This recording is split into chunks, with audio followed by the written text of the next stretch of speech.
సామాన్యమైనటువంటి తిథి కాదు.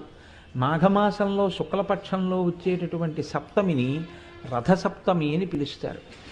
ఎందుకు అలా పిలుస్తారు అంటే దీనికి రెండు కారణాలు చెప్పారు పెద్దలు. దీన్ని నేను చాలా సూక్ష్మంగా మాత్రమే మీకు మనవి చేస్తాను.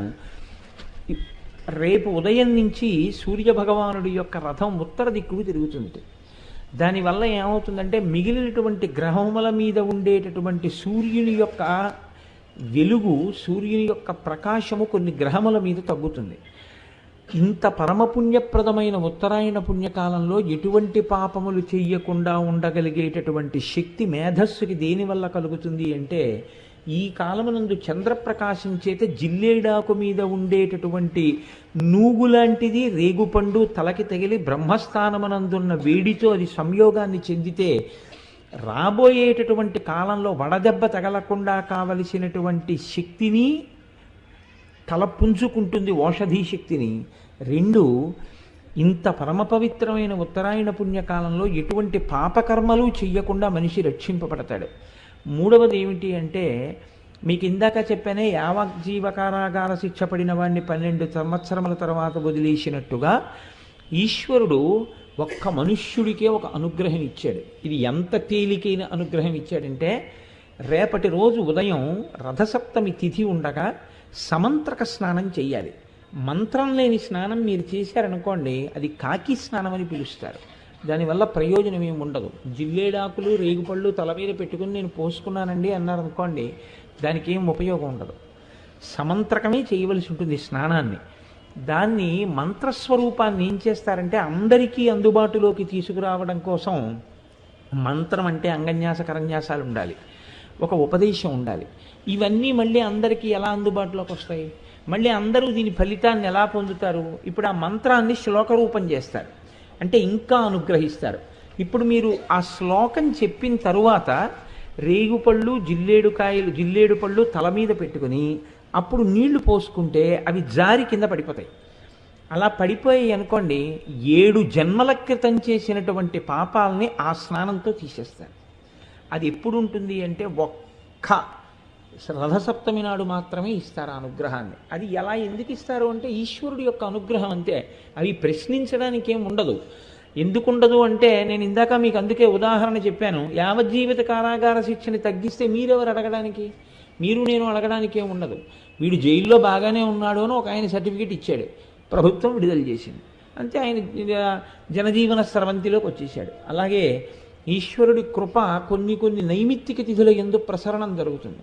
ఇప్పుడు భీష్మాష్టమి వస్తుంది. ఆ రోజున మీరు తర్పణ భీష్ముడికి విడిచిపెట్టారనుకోండి, విడిచిపెడితే ఏమవుతుందంటే కొడుకులు లేని వారికి కొడుకు పుడతాడు. అంత గొప్ప తిథి అది. పుత్ర సంతానం కలగకుండా అడ్డుకున్నటువంటి పాపాన్ని తొలగించగలదు. అంత గొప్ప శక్తులు కలిగి ఉంటాయి. దానికోసం పెద్దలు ఏం చేస్తారంటే, భవిష్యోత్తర పురాణంలో ఈ విషయాల్ని ప్రస్తావన చేస్తూ దానికి సంబంధించినటువంటి శ్లోకాన్ని ఇచ్చారు. సరే, మనకి తెలుసున్న విషయం ఎలాగో ఉపన్యాసాలు చెప్తున్నాం కదా, మనం నలుగురికి చెప్తే ఎవరు దాని యందు ఆస్తిక్య బుద్ధి ఉందో దాన్ని వారు వినియోగించుకుంటారు అని నేను ఆ శ్లోకాన్ని ఇవాళ రాసుకుని రావడం జరిగింది. ఒక్కసారి మీరు వినండి, రేపు ఆ శ్లోకం చెప్పుకోండి. యజ్జన్మ కృతం పాపం మయా సప్తమ జన్మసు తన్మే రోగంచ శోకంచ మాకరీహంతు సప్తమి ఏతజ్జన్మ కృతం పాపం యచ్చ జన్మాంతరార్జితం మనోవాక్కాయజం యచ్చ జ్ఞాతా జ్ఞేతే చ యే పునః ఇతి సప్తవిధం పాపం స్నానాన్నే సప్తసప్తికే సప్తవ్యాధి సమాయుక్తం హరమాకరి సప్తమి. 7 జన్మలలో 7 రకాలుగా చేసినటువంటి పాపముల వలన నేను పొందబోతున్నటువంటి 7 రకములైన భయంకర వ్యాధులు ఏ ఉన్నాయో వాటితో సహా ఓ సప్తమి, నేను ఈరోజు ఉదయం చేస్తున్నటువంటి ఈ స్నానము చేత ఆ దురితము తొలగుగాక అని సంకల్పం చేసి ఎవరు స్నానం చేస్తారో వారికి ఆ పాపాన్ని తొలగిస్తారు. కాబట్టి ఇప్పుడు నేను చదివిన శ్లోకాన్ని రేపు మీ అందరూ చదువుకుని చక్కగా స్నానము చేయుదురుగాక. చక్కగా సమంత్రకంగా స్నానం చేయండి. దానివల్ల ఈశ్వరుడు యొక్క అనుగ్రహాన్ని పొందండి.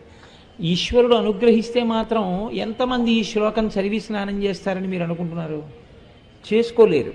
ఆ అదృష్టం ఇవాళ లలితాపరాభట్టారిక మనకి కల్పించింది. ఈ ఉపన్యాసాలు అవుతున్నాయి కాబట్టి నేను ఇవాళ ప్రస్తావన చేశాను. కాబట్టి ఈ అవకాశాన్ని ఎవరికి దాని యందు నమ్మకం ఉందో వారు వినియోగించుకుందరుగాక. నమ్మకం లేని వాళ్ళు ఈ సభలో ఉన్నారని నేను అనుకోను. అసలు సూర్యనారాయణమూర్తి యొక్క దర్శనం చేత సూర్య ఆరాధనగా, మూర్తి లేకుండా ఆరాధనని శాస్త్రం అంగీకరించింది. ఎవ్వడు సృజించు ప్రాణుల ఎవ్వడు రక్షించు త్రుంచు ఎవ్వడనంతుండెవ్వడు విభుడెవ్వడు వాడి విధమున మనుచు బినుచు హేలారతుడై అంటారు పోతన గారి భాగవతంలో.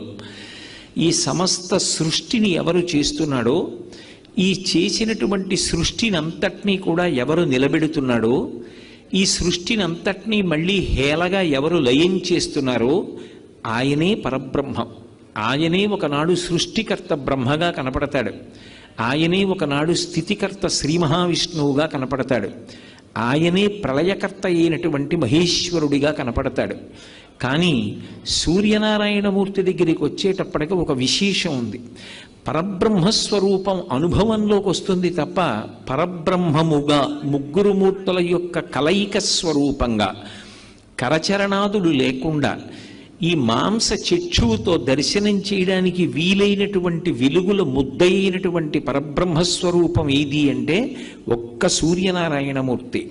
మిగిలిన వాళ్ళెవరినైనా సరే కరచరణాదులతో కూడినటువంటి మూర్తిని మనం ఒక విగ్రహంగా ఉపాసన చేస్తాం. ఒక్కొక్కసారి ఆయన అనుగ్రహిస్తే ఏ రూపంలో మనం ఆరాధన చేశామో ఆ రూపంలో దర్శనాన్ని ఇస్తూ ఉంటాడు. వేదాహమేతం పురుషం మహాంతం ఆదిత్యవర్ణం తమసస్తుపారే సర్వాణి రూపాణి విజిత్య ధీర నామాని కృత్వాభివదన్ యదాస్తే అంటారు. ఎవరెవరు ఏ రూపంలో చూడాలని కోరుకున్నారో వాళ్ళకి ఆ రూపంలో అనుగ్రహిస్తాడు. పరిత్రాణాయ సాధూనాం వినాశాయ చ దుష్కృతాం ధర్మ సంస్థాపనార్థాయ సంభవామి యుగే యుగే. పరమ భాగవతోత్తములైనటువంటి వారు అంతటా నిండిపోయినటువంటి ఆ పరబ్రహ్మాన్ని ఒక రూపంతో చూడాలి అని కోరుకున్నప్పుడు ఘనీభవించినటువంటి నీతి ముద్దల ఒక రూపాన్ని తీసుకుని ఆ రూపంతో దర్శనాన్ని ఇస్తాడు. నిజానికి అలా రూపంతో ఆయన పరిమితం అయిపోయాడు అన్నది సిద్ధాంతం కాదు. అలా కరచరణాదులతో ఒక రూపంలో దర్శనం ఇవ్వగలడు తప్ప పరబ్రహ్మస్వరూపంగా ఆయన ఉనికి అనుభవమునకు అందుతుంది. అద్వైతానుభూతిగా అనుభవంలో అందుతుంది ఆ పరబ్రహ్మం. కానీ అటువంటి పరబ్రహ్మమైనటువంటి స్వామి మన కంటికి ఒక వెలుగుల ముద్దగా కరచరణాదులు లేకుండా, అంటే కాళ్ళు చేతులతో ఉన్నటువంటి మూర్తిగా కాకుండా దర్శనమివ్వాలి అంటే అది కేవలము ఒక్క సూర్యనారాయణ మూర్తిగానే దర్శనమిస్తాడు. మిగిలినప్పుడు ఒక మూర్తిగా భావన చేస్తే సృష్టి చేసినప్పుడు చతుర్ముఖ బ్రహ్మ అంటారు. ఆయనే లోకములను రక్షణ చేసినప్పుడు శ్రీ మహావిష్ణు స్వరూపము అంటారు. జ్ఞానాన్ని ఇచ్చి అజ్ఞానాన్ని లయం చేసేస్తే పరమ కారుణ్యము కలిగినటువంటి పరమశివస్వరూపంగా మహేశ్వరుడిగా కీర్తిస్తారు. కానీ ఈ ముగ్గురు మూర్తులు కూడా ఒక్క సూర్యనారాయణమూర్తి యొక్క తేజస్సు మారడంలో మనకి అనుభవంలో దర్శనమిస్తాడు.